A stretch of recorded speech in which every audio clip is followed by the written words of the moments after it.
love again. Hinuhula ang bilyon ng kikitain.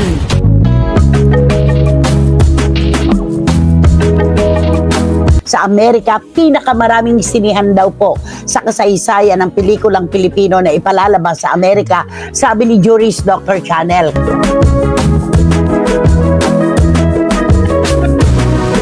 Bitiranang kolumnista na si Christopher Min, nagulat sa record-breaking na balita kina Catherine Bernardo, Alden Richards, Daniel Padilla. Inaabangan ang komento. Kung bago lang kayo dito sa aking YouTube channel, huwag kalimutan mag-subscribe at pindutin niyo na rin ang notification bell para ma-notify kayo sa ating susunod na video. Maraming salamat.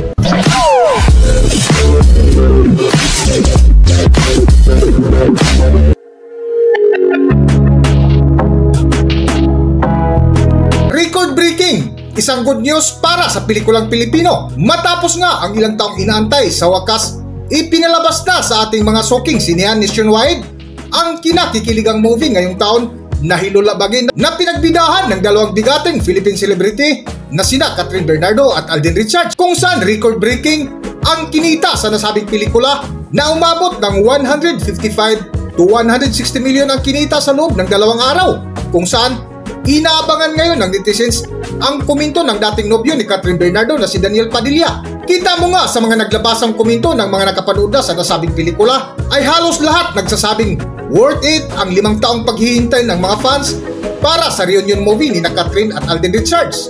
Bukod nga sa galing ng aktingan ng Kat din sa Hilulabagin, ang sequel ng kanilang blockbuster film noong 2019 na Hilulab Goodbye ay marami pang nakakawindang at pasabog na eksena sa pelikula, lalo na raw ang aktres na si Catherine Bernardo, kung saan maraming napawaw at napanganga nang mapanood na ang nasabing movie na nakakabingi ang tilian sa loob ng sinehan dahil sa hindi makapaniwala sa kakaibang paandar na eksena ni Catherine at Alden Richards. Isa na nga riyan ang pakikipaghalikan ng dalaga kay Alden Richards na hindi pa raw ginawa ni Catherine Bernardo sa kanyang mga nakaraang pelikula, lalo na sa mga ginawa niyang projects with her former real partner na si Daniel Padilla. Sa panghapong programa nga ni Nanay Christopher Min at Romel Chica ay isa ito sa kanilang mainit na paksa kung saan napagkwentuhan nila ang record-breaking na kinita sa unang araw ng movie ni Catherine Bernardo at Alden Richards, kung saan maraming napakomento ngayon kung ano kaya ang reaksyon ng dating nobyo ni Catherine Bernardo na si Daniel Padilla. Ang Hello Love Again. Ang Hello Love Again, isisingit ko lang. May nag-text sa akin 160 million na sa second day, yung iba 155. Kung ano man po. Sa Canada, 49 theater, sabi ni Ray Reyes. Sa Amerika, pinakamaraming sinihan daw po sa kasaysayan ng pelikulang Pilipino na ipalalabas sa Amerika, sabi ni Juris Dr. Channel. Kopong-kopo nila. Ayan, sa London, sa UK, sa buong Europe, ewan ko lang, wala pang text si Wating-Wating Congratulations kay ating Juris. God bless you.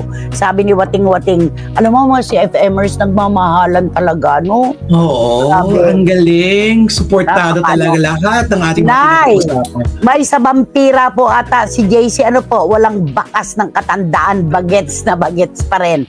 Sabi ni Mayang. Pero syempre, Mayang, hindi mo pa tatalo ang iyong idolo, ang iyong tisoy na si Alden Richards. Bro!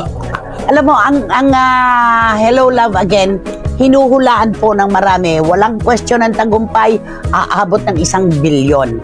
At hawak na nila ngayon sa kasaysayan po ng pelikulang Pilipino ang pinakamataas na kinita sa unang araw ng pagpapalabas, 85 million pesos. Congratulations! Alam mo, parang yung GMA at saka ang Star Cinema, tubong lugaw, no? Tignan mo, paano mo sasabihin? Paano mo ngayon sasabihin na naghihirap ang Pilipino? Oo. Kaya nga si Tita Dolor Guevara, si Anes, si JP, at saka si Mia Amari, maligayang maligaya dahil siyempre, kapag ikaw ay konektado ka sa industriyang ito, kapag may kumikitang pelikula, maligaya tayo. Ganon si Tita Dolor. Diba? Tadi, mahal ka namin, alam mo yan.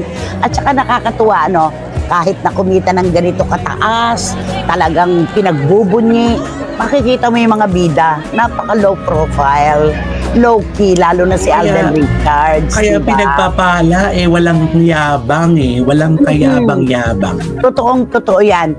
May problema ba tayo para sa mga online messages natin? palagay ko na ano.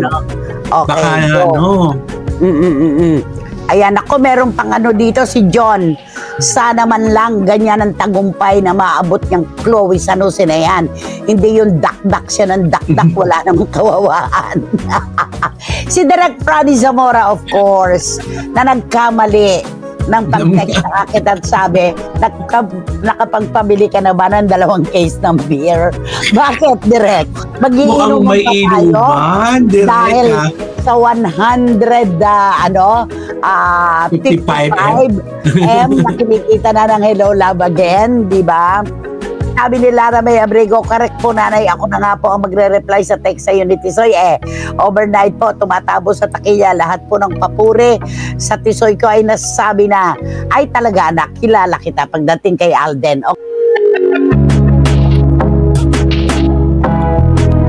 At sa dulo nga ng kwentuhan ni Nanay Christopher Min, ay ibinahagi nila ang komento ng mga OFW o Overseas Filipino Worker na taga-subaybay sa kanilang panghapong programa na kahit malungkot sila dahil malayo sa pamilya, ngunit nakakatuwa na kahit malayo sila sa Pilipinas ay updated sila sa mga nangyayari at kaganapan sa kanilang mga paboritong artista, kung saan isa nga sa kanilang inaabangan at sinubaybayan ay ang movie ni Catherine Bernardo at Alden Richards na Hello Love Again, na balitang ipalabas ng 49 Cinema sa bansang Canada, na di umano ay paulit-ulit nila itong panoorin, na hinuhulaan niya ngayon nakikita o hahakot ito ng billion pesos. Para sa buong kwento, narito ating pakinggan ang video. Narito ang video. Panahon talaga din ng Alden at Catherine ngayon. Congrats sa inyo, sabi ni Tita Nene Ulanday. Nanay, pinagpapala po si Alden kasi po mabait siya. Nasa kanya na ang lahat, Nay. Talagang kahanga-hanga siya. Cut then forever po ako. Sabi ni Lulu Malig na kaya siya malungkot nitong mga nakaraang araw. Pumanaw ang kanyang inaalagaan. Alam mo ang mga Pilipino, ito masyado kong sinusuntok sa puso. Ang mga Pilipino pong nurses at caregivers masyado pong attached sa kanilang mga inaalagaan.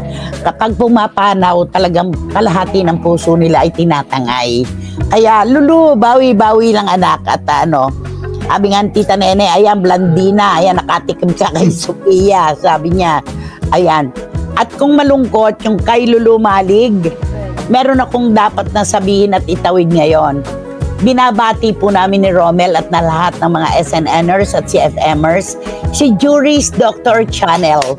Sa araw pong ito ay manunumpa na siya bilang isang US citizen.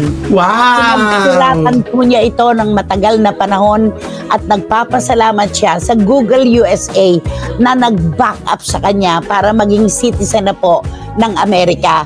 Kantsaw ko nga sa kanya, anak, mabuti na lang naunahan mo ang pag-upo ng bago niyong Pangulo dahil may mga bagong aksyon na gagawin, di ba? Totoo. Napakatagal pong pinaghirapan ito ni Juris Dr. Channel at ako'y natutuwa at alam mo ba kung saan siya magse-celebrate?